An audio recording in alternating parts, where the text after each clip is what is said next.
जय हिंद। मैं उदय कुमार स्वागत करता हूँ आपके अपने यूट्यूब चैनल पर। पिछले वाले वीडियो में आपने प्रथम विश्व युद्ध के बारे में जाना। किसके बारे में जाना? प्रथम विश्व युद्ध के बारे में, यानी कि फर्स्ट वर्ल्ड वार के बारे में। ठीक है, वर्ल्ड वार के बारे में आपने जाना।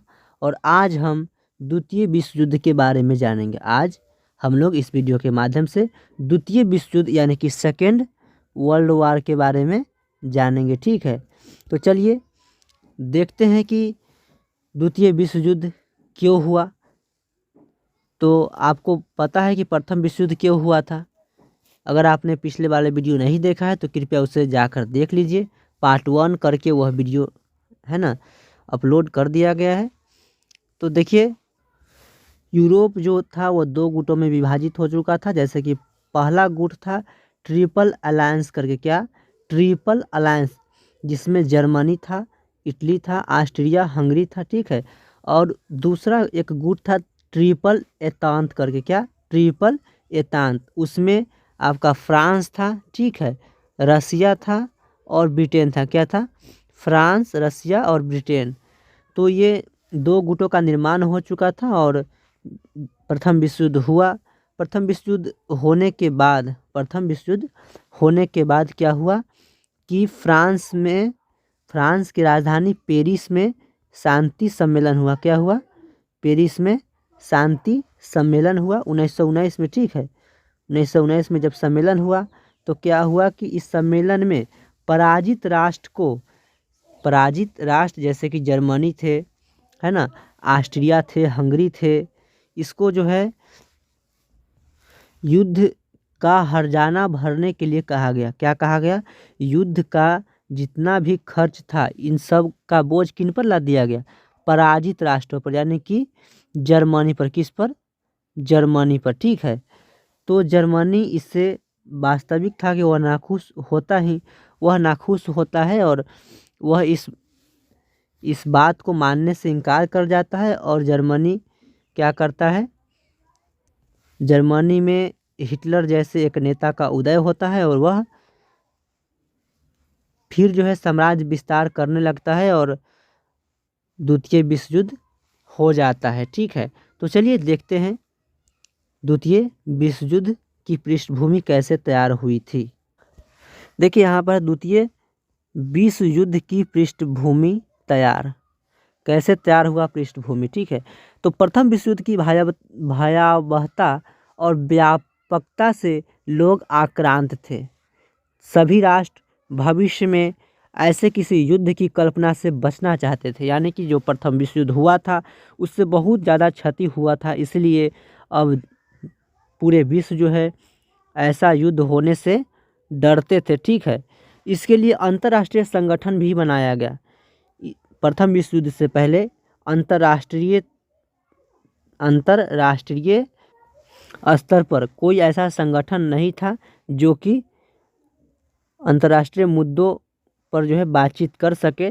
तो प्रथम विश्व युद्ध के बाद राष्ट्र संघ का निर्माण होता है। ठीक है, लेकिन वर्साय और पेरिस की संधियों ने अगले विश्व युद्ध की पृष्ठभूमि तैयार कर दी थी। यानी आपने पिछले वाले वीडियो में देखा कि जब प्रथम विश्व युद्ध हुआ तो फ्रांस की राजधानी पेरिस में एक शांति सम्मेलन होता है जिसमें पराजित राष्ट्रों को सारा युद्ध का भरपाई करने के लिए जो है उस पर बोझ दे दिया जाता है, जिससे पराजित राष्ट्र जैसे कि जर्मनी, ऑस्ट्रिया, ये सब क्या होते हैं? नाखुश होते हैं। और आगे देखिए क्या कहता है, उनका अपमान किया गया था। ठीक है, इन सब पराजित राष्ट्रों का अपमान किया गया। इससे यही स्पष्ट था कि अगला विश्व युद्ध होकर रहेगा। ठीक है, यद्यपि इतना शीघ्र इसकी शुरुआत हो जाएगी इसकी कल्पना शायद किसी को नहीं थी। लोगों को पता था कि क्या है, उस पर पूरा बोझ जो थोप दिया गया है इससे क्या होगा, अगला विश्व युद्ध भी हो जाएगा, लेकिन इतना जल्दी हो जाएगा ये लोगों को विश्वास नहीं था। ठीक है, प्रथम विश्व युद्ध साम्राज्यवाद को समाप्त नहीं कर सका, बल्कि इसकी समाप्ति के उपरांत जो समझौते हुए उससे साम्राज्यवाद का वेग और प्रचंड हुआ। देखिए, प्रथम विश्व युद्ध क्यों हुआ था? वह साम्राज्यवादी लिप्सा के कारण ही हुआ था। यानी कि लोग साम्राज्य विस्तार करने लगे थे। कौन? यूरोपीय देश अपने अपने साम्राज्य को विस्तार करना एवं उपनिवेश बनाने पर अधिक बल देने लगे, जिसके चलते आपस में टकराव हुआ और प्रथम विश्व युद्ध हुआ। तो इसके बाद राष्ट्र संघ बना। क्या बना? राष्ट्र संघ बना। तो उसमें यह प्रावधान था कि अब कोई भी देश क्या साम्राज्य का विस्तार नहीं करेगा। लेकिन क्या होता है कि इससे साम्राज्यवाद का वेग और क्या होता है, समाप्त न होकर और वेग प्रचंड होता है, यानी कि और तेजी से जो है साम्राज्यवाद होने लगता है। यद्यपि युद्ध रोकने के लिए राष्ट्र संघ नामक अंतर्राष्ट्रीय संस्था की स्थापना की गई, परंतु यह अपनी आरंभिक छोटी मोटी सफलताओं के बावजूद भी युद्ध रोकने में सफल नहीं हो सका। युद्ध रोकने के लिए तो एक राष्ट्र संघ का निर्माण किया गया, लेकिन यह छोटे मोटे युद्ध को तो रोक पाए, लेकिन क्या बड़े युद्ध को राष्ट्र संघ नहीं रोक पाए। इसलिए जो है तुरंत बाद, यानी कि लगभग 20 वर्ष बाद ही क्या हुआ, पुनः द्वितीय विश्व युद्ध शुरू हो गया। ठीक है, देखिए द्वितीय विश्व युद्ध कब से कब तक हुआ था। तो प्रथम विश्व युद्ध जो हुआ था वो 1814 से 1914। कब से? 1914 से 1918 तक हुआ था। ठीक है, लेकिन आपका द्वितीय विश्व युद्ध जो होता है वो 1939 में शुरू होता है और 1945 में ख़त्म होता है। ठीक है, तो चलिए देखते हैं द्वितीय विश्व युद्ध। देखिए यहाँ पर कहता है कि पेरिस के शांति समझौते से असंतुष्ट राज्यों ने 1936 के अंत तक इस व्यवस्था के अंतर्गत अपने कर्तव्यों से स्वयं को मुक्त कर लिया। यानी कि पेरिस में जो समझौता हुआ था उसमें विभिन्न देशों को विभिन्न कर्तव्य दिए गए थे, जैसे कि युद्ध का भरपाई जर्मनी को करने के लिए कहा गया था।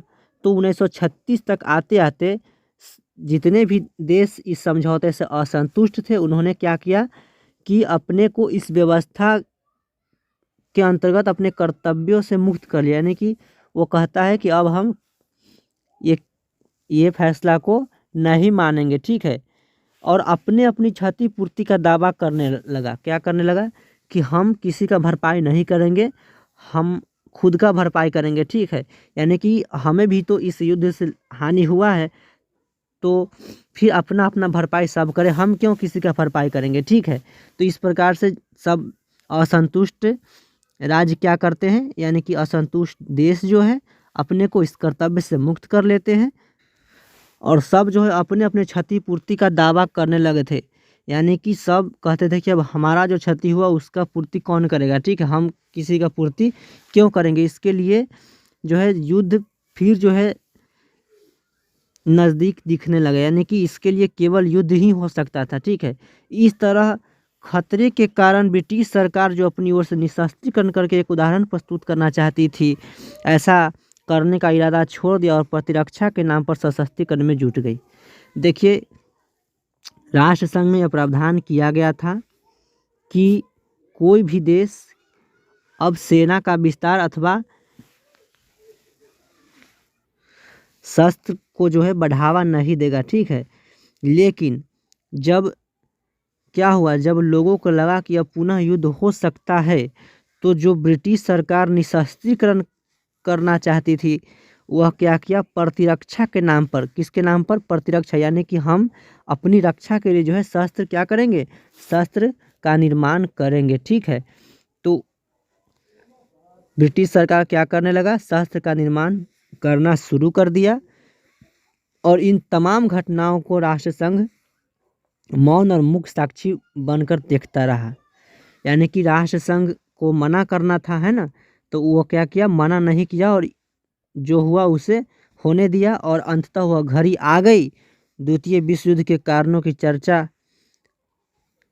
के क्रम में प्रथम विश्व युद्ध की समाप्ति और पेरिस संधि से लेकर 1939 तक के घटनाक्रम का उल्लेख प्रासंगिक होगा। यानी कि द्वितीय विश्व युद्ध के कारण कौन कौन था, पेरिस की संधि। क्या, पेरिस की संधि में जो एक तरफा निर्णय लिया गया था, एक कारण तो यह था, और दूसरी कारण जो 1919 से लेकर 1939 तक कई सारे घटना हुए जिससे द्वितीय विश्व युद्ध नज़दीक दिखने लगा और फलता वह घड़ी आ गई और 1939 में द्वितीय विश्व युद्ध शुरू हो जाता है। तो चलिए देखते हैं फिर बारी बारी से। देखिए क्या है, वर्साय की विसंगतियाँ, यानी कि वर्साय की संधि क्या हुआ था, एक तरफा हुआ था, यानी कि विजित राष्ट्र अपने हित में जो है निर्णय लिए थे और पराजित राष्ट्र को जो है उन्होंने कर्ज सब लाद दिया था। ठीक है, तो इस प्रकार से पराजित राष्ट्र नाखुश हो गए। ठीक है, देखिए आगे क्या होता है।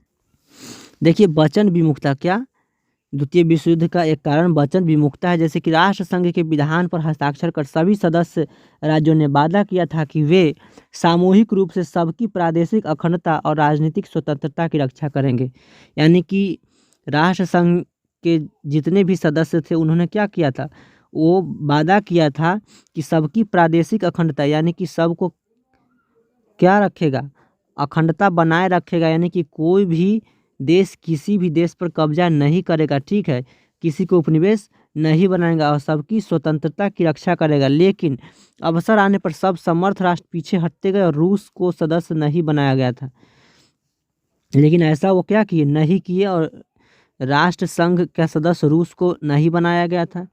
ठीक है, आगे कहता है कि अमेरिका सदस्य बनने से इनकार कर दिया था। जो बड़ी बड़ी शक्ति थी वो सदस्य बना ही नहीं राष्ट्र संघ का। ठीक है, चीन जापान की साम्राज्यवादी नीतियों का शिकार होता रहा।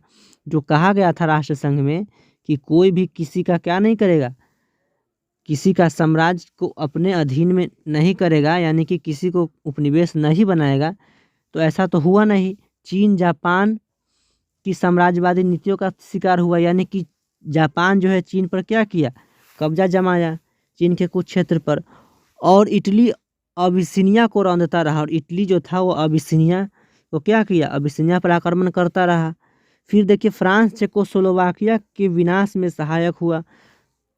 हिटलर चेक राज्यों को हड़पता रहा और ब्रिटेन तथा फ्रांस देखते रहे। ब्रिटेन और फ्रांस जो प्रमुख शक्ति उस समय थे, इनको इनकी रक्षा करनी चाहिए, तो ये क्या किए, ये देखते रहे। ठीक है, धोखेबाजी की नीति से आक्रामक प्रवृत्तियों को काफ़ी प्रोत्साहन मिला। जापान ने चीन पर आक्रमण कर मंचूरिया पर अधिकार कर लिया। यानी कि जिसको जिधर बना उधर वो अधिकार करते चले गए, जो कि नहीं करना चाहिए था। इस प्रकार क्या होता है, ये द्वितीय विश्व युद्ध का एक कारण होता है। देखिए आगे क्या कहता है कि जापान ने चीन पर आक्रमण कर मंचूरिया पर अधिकार कर लिया। जापान चीन पर आक्रमण करता है और एक चीन में एक मंचूरिया नाम का क्षेत्र होता है, उस पर जापान अधिकार कर लेता है। अबिसिनिया मुसोलिनी का आक्रामक नीति का शिकार हुआ। यानी कि अबिसिनिया एक यूरोपीय राज्य यानी कि देश है, वो मुसोलिनी के आक्रामक नीति का शिकार हुआ। मुसोलिनी कौन था, मुसोलिनी इटली का, ठीक है, इटली का राजा था। ठीक है, तो इस पर जो मुसोलिनी अबिसिनिया पर अधिकार कर लेता है, और मुसोलिनी का सफलता प्राप्त करते देख हिटलर ने ऑस्ट्रिया और चेकोस्लोवाकिया पर धावा बोल दिया। हिटलर जो कि जर्मनी का राजा था, उसने देखा कि मुसोलिनी यानी कि इटली जो है किस पर अपना अधिकार किया, इटली जो है अबिसिनिया पर अधिकार किया, तो हम भी अधिकार करते हैं। तो उसने क्या किया, उसने पोलैंड पर चढ़ाई कर दी। हिटलर ने ऑस्ट्रिया और चेकोस्लोवाकिया पर धावा बोला और पोलैंड पर चढ़ाई कर दी। इसके साथ ही द्वितीय विश्व युद्ध आरंभ हो गया। हिटलर भी क्या करता है, एक ऑस्ट्रिया पर, दूसरा चेकोस्लोवाकिया पर, और तीसरा वह पोलैंड पर भी चढ़ाई कर देता है, और इसी के साथ जो है द्वितीय विश्व युद्ध आरंभ हो जाता है। ठीक है, देखिए आगे क्या होता है, गृह युद्ध। क्या, गृह युद्ध यानी कि गुटबंदी और सैनिक संधियां भी द्वितीय विश्व युद्ध के लिए जिम्मेदार थी। यानी कि यूरोप में जो है फिर से संधियां होने लगी और गुट का निर्माण होने लगा। शांति बनाए रखने के नाम पर यूरोप में अनेक संधियां हुई, जिसके परिणाम स्वरूप यूरोप जो है पुनः दो गुट में विभाजित हो गया। एक गुट का नेता जर्मनी और दूसरा गुट का नेता फ्रांस बना। ठीक है, इस तरह गुटबंदी के पीछे सैद्धांतिक समानता और हितों की एकता थी। इटली जापान और जर्मनी एक सिद्धांत फासिज्म में विश्वास रखते थे और उसकी नीति भी समान रूप से प्रसारवादी थे। ये राष्ट्र वर्साय की संधि से क्षुब्ध थे। यानी कि एक तरफ जो पेरिस के शांति सम्मेलन में जिन राष्ट्रों को लाभ हुआ था, क्या हुआ था, लाभ हुआ था, वो उस व्यवस्था को कायम रहना देना चाहते थे, लेकिन दूसरी तरफ जिन राष्ट्रों को पेरिस शांति सम्मेलन से हानि हुआ था वो इस व्यवस्था में परिवर्तन चाहते थे। ठीक है, जैसे कि जर्मनी को हानि हुआ था, ठीक है, तो वो क्या चाहते थे, परिवर्तन चाहते थे। लेकिन यहाँ पर देखिए, लेकिन वर्साय की संधि से बहुत लाभ हुआ किन को, फ्रांस को। किन को, फ्रांस को। तो ये क्या चाहते थे, उसे कायम रखना चाहते थे। ठीक है, तो इस प्रकार क्या होता है, फिर से गुट का निर्माण होता है। ठीक है, और एक इसे हटाना चाहते हैं तो दूसरा क्या चाहते हैं, इसे कायम रखना चाहते हैं। ठीक है, फिर से दोनों जो है अपने अपने हितों के अनुरूप देश को शामिल करते जाते हैं। और पहले जो प्रथम विश्व युद्ध में ये क्या था, रूस जो था वो फ्रांस के पक्ष में था, लेकिन इस बार जो है रूस जर्मनी के पक्ष में आता है और फिर से एक गुट बन जाता है और संपूर्ण यूरोप का माहौल विषाक्त हो जाता है। और विषाक्त माहौल में शंका के लिए हर एक छोटी बात महत्वपूर्ण थी, यानी कि माहौल ख़राब हो चुका था और हर एक बात जो है युद्ध के लिए महत्वपूर्ण साबित हो सकता था। ठीक है, जैसे ही फिर से गुट का निर्माण हो गया तो सारे देश जो है अपने आप को क्या पाते थे, असुरक्षित पाते थे। ठीक है, असुरक्षित महसूस करने लगे, यानी कि वो सोचते थे कि यदि लड़ाई हो जाता है तो हमारे पास हथियार नहीं रहेगा तो हम कैसे सामना कर पाएंगे। तो इस प्रकार जो है सारे लोग फिर से जो है हथियार बढ़ाने पर जो है जोर देने लगते हैं। इसी दौरान देखिए यहाँ पर इसी दौरान ब्रिटिश वित्त मंत्री चेम्बरलिन, ब्रिटिश के जो वित्त मंत्री चेम्बरलिन थे 1937 में घोषणा करते हैं कि प्रतिरक्षा व्यय की पूर्ति अब केवल कर लगाकर नहीं की जा सकती, यानी कि रक्षा में जो है इतना बजट से काम नहीं चलेगा और क्या करेगा, और इस पर बजट बढ़ाना पड़ेगा। ठीक है, तो उसके लिए उसने क्या किया, 40 करोड़ पाउंड ऋण लिया। क्या किया, 40 करोड़ पाउंड ऋण लिया एवं 5 वर्ष की अवधि में प्रतिरक्षा पर 1.5 अरब पाउंड व्यय करने का निर्णय लिया। कितना, 5 वर्ष में 1.5 अरब पाउंड व्यय करने का निर्णय लिया। इस प्रकार आप देख सकते हैं कि फिर से जो है हथियार का निर्माण किया जाने लगा यूरोप में। ठीक है, और प्रधानमंत्री, ब्रिटेन के प्रधानमंत्री बाल्डविन ने इस प्रस्ताव का समर्थन यह कहकर किया कि उनका उद्देश्य आक्रमण को रोकना है। और प्रधानमंत्री क्या कहते हैं कि हाँ, आक्रमण रोकने के लिए जो है हथियार बनाना जरूरी है। ठीक है, इस प्रकार देश का रक्षा बजट बढ़ रहा था और नए नए हथियारों से प्रत्येक राष्ट्र अपनी सेना को सुसज्जित कर रहा था। नौसेना और वायुसेना पर जोर दिया जाने लगा था और इस सैनिक तैयारी ने असुरक्षा की भावना का संचार किया। ठीक है, देखिए राष्ट्र संघ की असफलता, द्वितीय विश्व युद्ध के कारण में राष्ट्र संघ की असफलता भी है।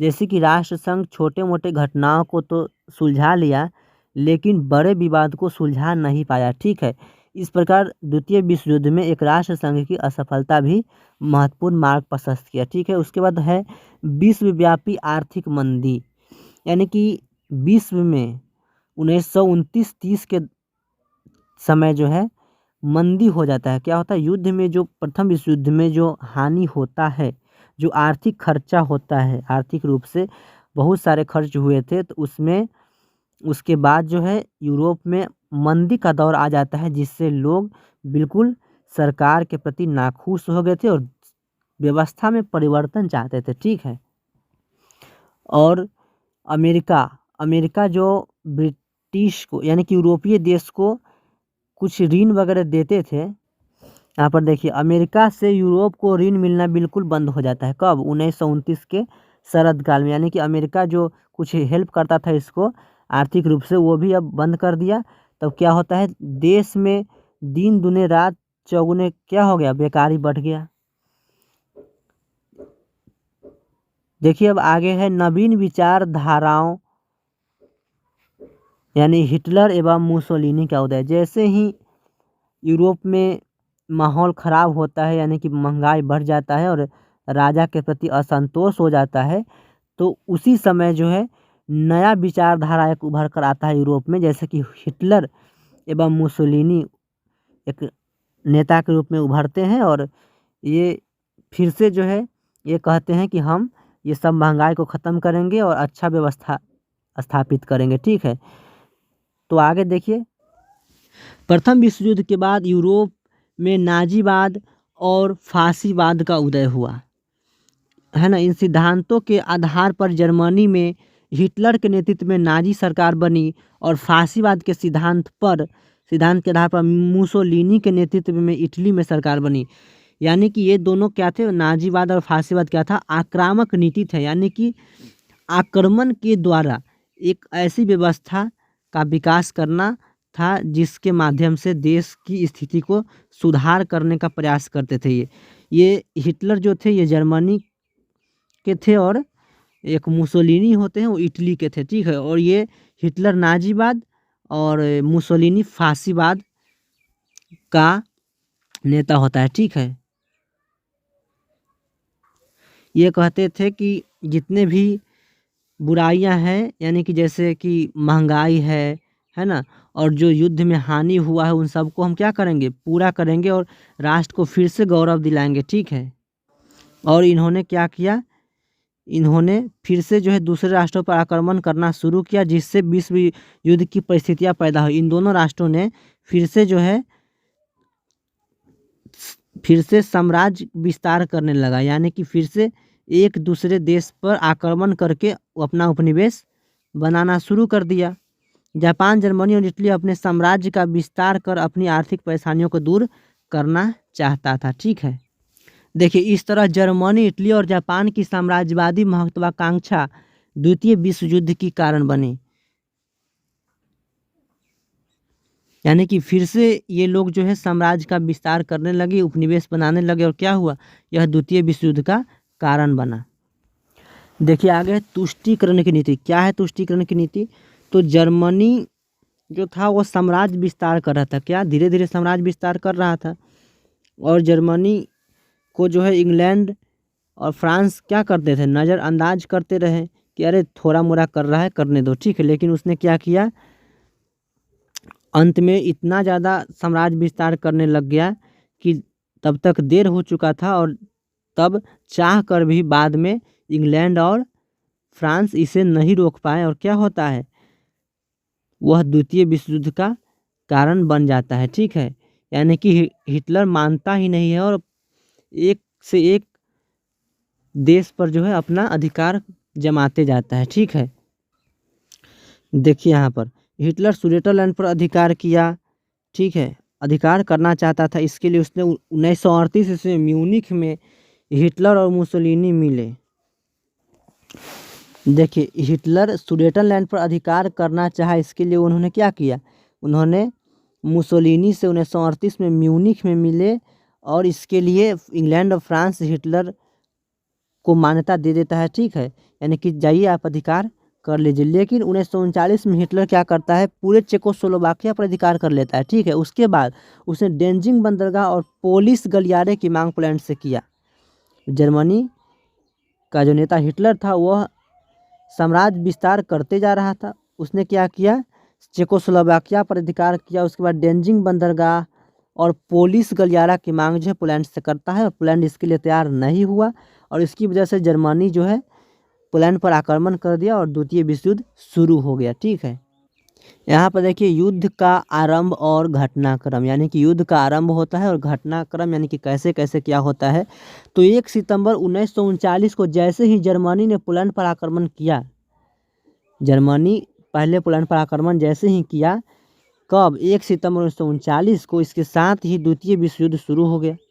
ब्रिटेन और फ्रांस ने 2 दिन बाद 3 दिसंबर 1939 को जर्मनी के विरुद्ध युद्ध की घोषणा कर दी। रूस अपनी सुरक्षा के लिए बाल्टिक के 3 राज्यों एस्टोनिया, लैटविया और लिथुआनिया पर अपना प्रभाव जमाना चाहता था। यानी कि रूस अपनी सुरक्षा के लिए बगल के जो 3 राष्ट्र से 3 देश थे, ठीक है, उस पर अपना प्रभाव जमाना चाहा।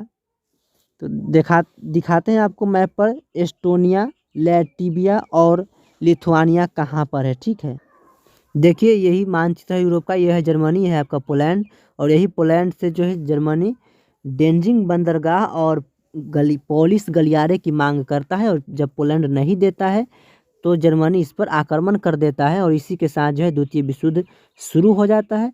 तो रूस क्या करता है, रूस अपनी सुरक्षा के लिए इन 3 देश जैसे कि एस्टोनिया, लाटविया और लिथुआनिया पर अपना प्रभाव जमाना चाहता है, जिससे इनकी सुरक्षा हो सके, और यह बातचीत करके अपना प्रभाव इस पर स्थापित कर लेता है। तो ठीक है, आगे देखते हैं। ये बाल्टिक सागर है, ठीक है, और बाल्टिक सागर के बगल में ही ये तीनों देश है, इसलिए इसे हम क्या कहते हैं, बाल्टिक क्षेत्र कहते हैं। ठीक है, यहाँ पर देखिए ये है, ठीक।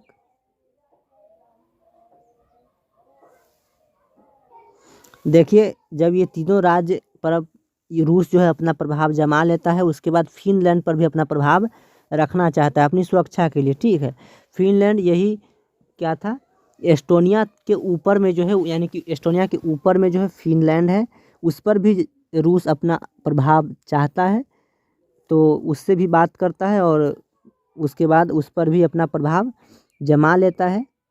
ठीक है, आगे देखिए, नॉर्वे, डेनमार्क, हॉलैंड और बेल्जियम पर क्या है, नॉर्वे, डेनमार्क, हॉलैंड, बेल्जियम और फ्रांस पर विजय, यानी कि इन सब पर जर्मनी जो है विजयी पा लेता है। ठीक है, 9 अप्रैल 1940 को जर्मनी ने नॉर्वे और डेनमार्क को हराया, और उसके बाद जून 1940 तक बेल्जियम और फ्रांस पर कब्जा जमा लिया। 22 जून 1940 को फ्रांस ने आत्मसमर्पण कर दिया। इसी बीच इटली भी जर्मनी की ओर से युद्ध में शामिल हो गया था, यानी कि पिछले विश्व युद्ध में इटली जर्मनी का साथ नहीं दिया, लेकिन इसमें इटली जर्मनी का साथ देता है। ठीक है, उसके बाद रूस पर आक्रमण। देखिए रूस पर जर्मनी आक्रमण करता है, यानी कि रूस को अपने ओर मिलाने के लिए जर्मनी ने हाथ बढ़ाया था, लेकिन क्या हुआ, रूस इसमें नहीं मिला। ठीक है, तो जर्मनी जो है इस पर आक्रमण कर देता है। 22 जून 1941 को जर्मनी ने रूस पर आक्रमण किया और एक बड़े भूभाग को अपने कब्जे में कर लिया। साथ ही पुनः जर्मन सेना मॉस्को की ओर बढ़ने लगी, और मगर रूस इसका डटकर विरोध किया और जर्मनी को पीछे हटना पड़ा।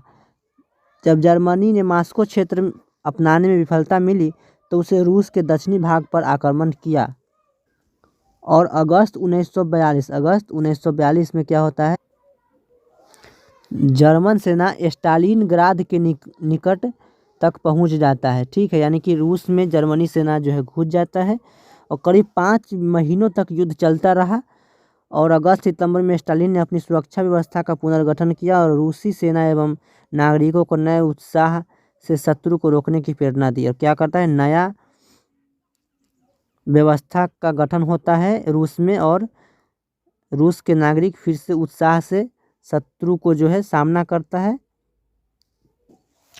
और उसके बाद अंत में जो है जर्मनी जो है हार जाता है। देखिए फरवरी 1943 ईस्वी में जर्मन सेना क्या करता है, आत्मसमर्पण कर देता है। ठीक है, उसके बाद देखिए, यानी कि जर्मनी जो है आत्मसमर्पण कर दिया कब, 1943 में। ठीक है, और उसके बाद यानी कि जर्मनी जो है युद्ध से अलग हो गया। ठीक, जापान द्वारा पर्ल हार्बर पर आक्रमण, यानी कि जापान जो है पर्ल हार्बर नामक बंदरगाह पर आक्रमण करता है। ठीक है, देखिए जापान ने 7 दिसंबर 1941 को हवाई द्वीप स्थित पर्ल हार्बर के अमेरिकी नौसैनिक अड्डे पर, पर्ल हार्बर बंदर क्या होता है, पर्ल हार्बर जो है अमेरिकी नौसैनिक अड्डा है, पर्ल हार्बर अमेरिकी नौसैनिक अड्डा है, उस पर जापान क्या करता है, आक्रमण करता है।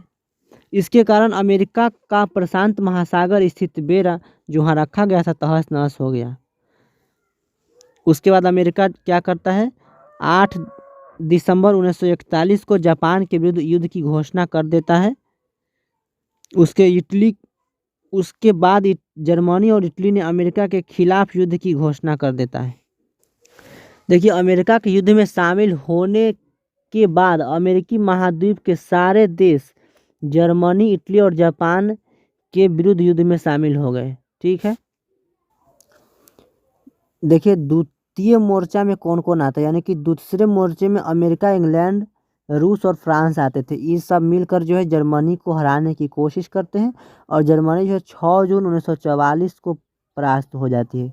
6 जून 1944 जर्मनी पूरी तरह परास्त हो जाती है। इसके पहले ही इटली पूर्णतः पराजित होकर मित्र राष्ट्रों से संधि कर चुका था, यानी कि 1944 से पहले ही इटली हार चुका था और वो भी इनसे संधि कर लिया था इन देशों से, ठीक है। और अंततः 7 मई 1945 को जर्मनी भी आत्मसमर्पण कर देता है।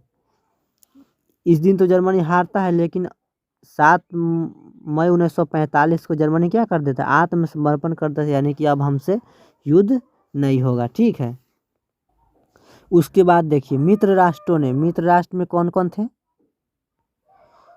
मित्र राष्ट्र में फ्रांस थे, रसिया थे, है ना, और इंग्लैंड थे, अमेरिका थे। ये सब इन्होंने क्या किया, जापान पर भीषण आक्रमण किया और 6 अगस्त 1945 को अमेरिका ने युद्ध के दौरान अत्यधिक विकसित हथियार एटम बम जापान के हिरोशिमा नामक शहर पर गिराया।